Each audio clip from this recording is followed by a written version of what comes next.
அனைவருக்கும் மைனஸ் கிச்சனின் அன்பான வணக்கங்கள். இன்றைக்கி நம்ம கிச்சனில் என்ன பார்க்க போகிறோம் அப்படின்னு பார்த்தீங்கன்னா, இன்றைக்கி நம்ம வந்து சுண்டை வத்தல் குழம்பு தான் பார்க்க போகிறோம். அதாவது வத்த குழம்பு, கல்யாண வீட்டு வத்த குழம்பு, இல்லை ஐயர் வீட்டில் செய்கிற வத்த குழம்பு அப்படி வச்சுக்கலாம். சூப்பரான நம்மளோட சுண்டை வத்தல் குழம்பு நம்ம செய்ய போகிறோம். இது பார்த்திங்கன்னா நான் 50 கிராம் சுண்டை வத்தல் எடுத்திருக்கேன். 50 கிராம் இந்த கிண்ணத்தில் ஒரு கிண்ணம் எடுத்திருக்கேன். இதுக்கு ஒரு 10-12 வெள்ளைப்பூடு, ஒரு 20-25 போல் சின்ன வெங்காயம் இந்த மாதிரி 2 நறுக்கி வச்சுருக்கேன். சில பேர் தக்காளி சேர்க்க மாட்டாங்க. நான் வந்து ஒரு பாதி தக்காளி, பெங்களூர் தக்காளி பாதி தக்காளி எடுத்து நறுக்கி வச்சுருக்கேன். கொஞ்சம் தாளிக்க கருவேப்பிலை. இது பார்த்திங்கன்னா ஒரு சின்ன அச்சு வெல்லம், புளிக்குழம்புக்கு வெல்லம் போட்டால் ரொம்ப நல்லாயிருக்கும். அது வத்த குழம்புக்கு. இது வந்து ஒரு பெரிய நெல்லிக்காய் அளவு சைஸில் புளி வந்து ஊற வச்சுருக்கேன். அப்புறம் பார்த்திங்கன்னா இதுக்கு அரைக்கிறதுக்கு நம்ம இதெல்லாம் வறுத்து ஒரு பொடி பண்ணிக்கணும். அதுக்கு நம்ம இந்த பொடி என்ன பண்ணுறதுன்னு பார்க்கலாம். இதுக்கு வந்து ஒரு 2 டீஸ்பூன் மல்லி, வரமல்லி, 1 டீஸ்பூன் கடலைப்பருப்பு, ஒரு 4 காஞ்ச மிளகாய் எடுத்துக்கேன். நீங்கள் உங்களுக்கு காரம் வேணால் இன்னும் கொஞ்சம் கூட சேர்த்துக்கலாம். இது ஒரு அரை டீஸ்பூன் மிளகு, அதுமாரி ஒரு அரை டீஸ்பூன் ஜீரகம், ஒரு 1/4 டீஸ்பூனை விட கம்மியாக வெந்தயம், அப்புறம் ஒரு ஸ்பூன் வந்து உளுந்தம்பருப்பு, கடலைப்பருப்பு, காஞ்ச மிளகாய், 10 மிளகு, 10 வெந்தயம், கொஞ்சம் ஜீரகம், ஒரு 2 ஸ்பூன் மல்லி. இது எல்லாத்தையும் நம்ம எண்ணெய் விட்டு வறுத்து எடுத்துக்கலாம்.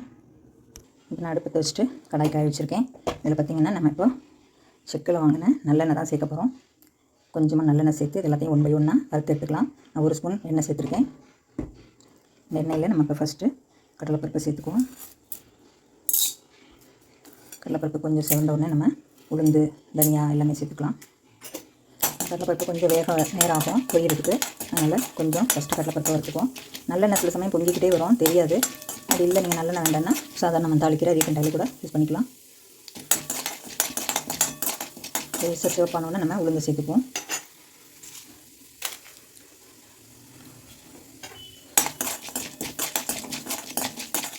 தீ வந்து மிதமான தீயில் இருக்கிறதுனால கொஞ்சம் பொரிய லேட் ஆகும். ரொம்ப தீ தூண்டி இருந்துச்சுன்னா வறுக்கிற பொருள் வந்து கருகி போயிடும். அதனால் மிதமான தீயில் இருந்தால் தான் உங்களுக்கு இந்த பொன்னிறமான வறுவல் கிடைக்கும், பொரியிறது.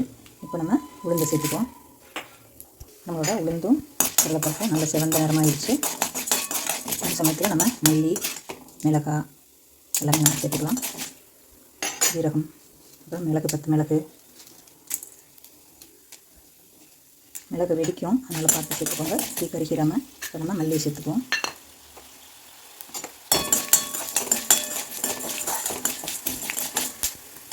நம்மளோட ஜீரகமும் வெந்தயமும் சேர்த்துக்கலாம்.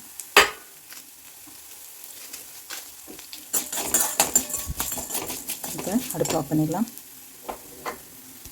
நம்மளோட மிளகாயும் சேர்த்து வச்சு கொஞ்சம் ஆறுனதுக்கப்புறம் நல்லா ஒரு பேஸ்ட்டாக அரைச்சி வந்துடலாம். இல்லை ஒரு பவுடராக கூட நீங்கள் நைஸ் பவுடராக கூட அரைச்சிக்கலாம். குழம்புல வந்து நம்ம போட போகிறோம்.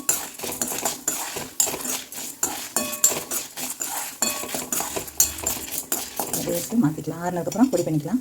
இப்போ மறுபடியும் அந்த வறுத்த பொருள்லாம் மிக்சியில் சேர்த்து வச்சு இப்போ மறுபடியும் கடாய் காய வச்சுட்டு மறுபடியும் 1 ஸ்பூன் எண்ணெய் சேர்த்துருக்கேன், நல்லெண்ணெய். இப்போ இதில் இந்த சுண்டை வத்தலை வறுத்து எடுத்துக்கலாம். இன்னும் கூட எண்ணெய் சேர்க்கணும் போல். பரவாயில்ல, மிச்ச எண்ணெய் இருந்தால் நம்ம குழம்பு தாளிக்கும்போது சேர்த்துக்கலாம். இதை வறுத்து நம்ம எடுத்து வச்சுக்கலாம். எல்லாத்துலேயும் வேகட்டும். இப்போ நம்மளோட சுண்டை வத்தல் நல்லா வறுத்து வச்சு அதையும் நம்ம தனியாக எடுத்து வச்சுக்குவோம்.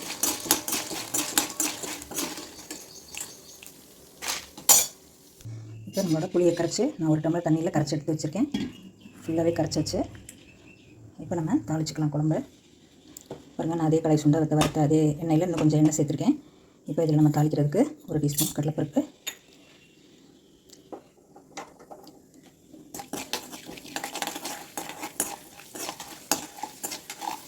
நல்லெண்ணெய் ஊற்றுறதுனால அப்படியே முறைச்சிட்டே வருது.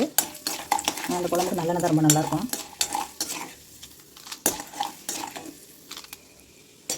இது கொஞ்சம் பொரிஞ்சிருச்சு. இப்போ நம்ம கடுகு ஒரு ஸ்பூன், உளுந்தம்பருப்பு 1 ஸ்பூன் சேர்த்துக்குவோம்.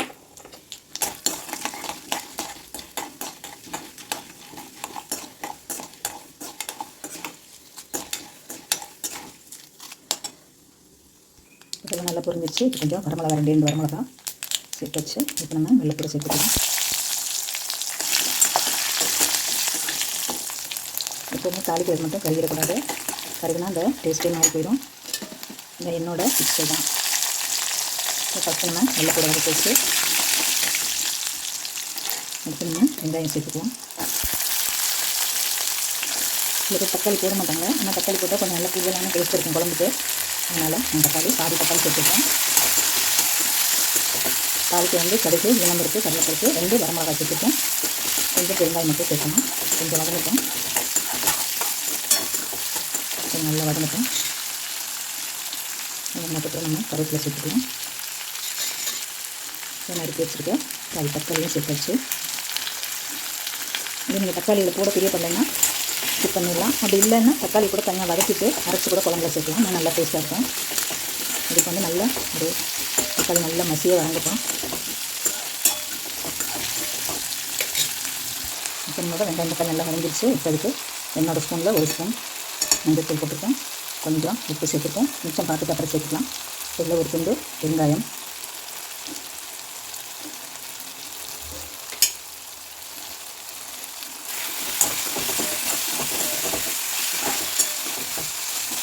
சேர்த்து இதில் ஒரு அரை ஸ்பூன் வந்து காஷ்மீரி சில்லி சேர்த்துருக்கேன்.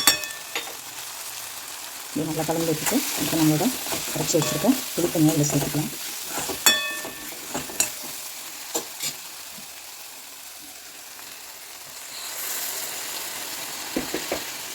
இப்போ நம்மளோட குழம்பு வந்து நல்லா ஜோராக கொதிச்சிட்ருக்கு. பாருங்கள், புளி தண்ணியில் வெங்காயம் பூண்டெல்லாம் நல்லா வெந்துட்டுருக்கு. இப்போ வந்து பத்தாவதுக்கு கொஞ்சம் நம்ம ஏற்கனவே கொஞ்சம் தான் உப்பு போட்டிருக்கோம். இப்போ உப்பு கொஞ்சம் சேர்த்துக்கலாம். பார்த்திங்கன்னா இந்த சுண்டை வத்தலை பசங்க சாப்பிட மாட்டாங்க, தூக்கி போட்டுருவாங்க. அதனால் நான் என்ன பண்ணுறேன், பாதி எடுத்து இந்த மிக்சியில் நம்ம ஏற்கனவே வறுத்தோம் இல்லையா, அதில் கொஞ்சம் போட்டு பொடி பண்ணிடுறேன். இதே சேர்த்து நம்ம பொடியாக அரைச்சிட்டு வந்துடலாம். இப்போ நம்மளோட குழம்பு நல்லா கொதிச்சுட்ருக்கு. இப்போ நம்ம வறுத்து வச்சு அந்த பொடியெல்லாம் சேர்த்துக்கலாம். சேர்த்துட்டு நான் 1 டம்ளர் தண்ணி சேர்த்து நல்லா கொதிக்க வைக்கிறேன். சில பேர் அந்த சுண்டவத்தெல்லாம் தூக்கி போட்டுருவாங்க பிள்ளைங்களாம். கொஞ்சம் இப்படி பொடி பண்ணி சேர்த்துட்டா நமக்கு ரொம்ப நல்லது, சத்தும் கூட. அதனால் கொஞ்சம் வந்து நான் வறுத்ததை வந்து குழம்புல போடுறதுக்காக எடுத்து வச்சுருக்கேன். ஒரு பாதியை வந்து பொடி பண்ணி அதில் சேர்த்தாச்சு. இப்போ நம்மளோட குழம்பு வந்து நல்லா திக்காயிடுச்சு. ஒரு கொதி வந்தோம்னா நம்ம இறக்கிக்கலாம். சுண்டவத்தில் போட்டுட்டு வெல்லம் சேர்த்து இறக்கிக்கலாம். வெல்லத்தையும் இப்போ நம்ம சேர்த்துவோம். இப்போ நம்மளோட வத்த குழம்பு பாருங்கள், சூப்பராக எண்ணெயெல்லாம் பிரிஞ்சு வர பார்க்குது. இப்போ இந்த சேஸ்ட்டில் நம்ம வந்து கிண்ணத்தில் மாற்றிக்கலாம். சரியான அளவில் நல்லா கொதிச்சு கெட்டி ஆயிடுச்சு. இது வந்து தாராளமாக ஒரு 6-7 பேர் நல்லா சாப்பிட்லாம். இன்றைக்கி ஒரு நாள் வச்சுட்டு நாளைக்கு சாப்பிட்டிங்கன்னா ரொம்ப சூப்பராக இருக்கும். இது 1 வாரம் ஆனால் கூட கெடாது. ஒரு நாள் கழித்து ஃப்ரிட்ஜில் ஸ்டோர் பண்ணி வச்சுக்கலாம். வேணுங்கிறப்ப எடுத்து சூடு பண்ணிவிட்டு சாப்பிட்டுக்கலாம். இதை வந்துட்டு நம்ம வேறு பவுலில் மாற்றிக்கலாம். நல்லா கெட்டி ஆயிடுச்சு. இப்போ நம்ம சுண்டை வத்தலை இதில் மேலே போட்டுக்கலாம். ஃப்ரெண்ட்ஸ், நம்மளோட சூப்பரான வத்த குழம்பு அருமையாக ரெடி ஆயிடுச்சு. இந்த குழம்பு வச்சு சாப்பிட 1 வாரத்துக்கு ரொம்ப சூப்பராக இருக்கும். இருக்க ஆறும்போது கொஞ்சம் எண்ணெய் உங்களுக்கு நல்லா மேலே மிதந்து வரும்.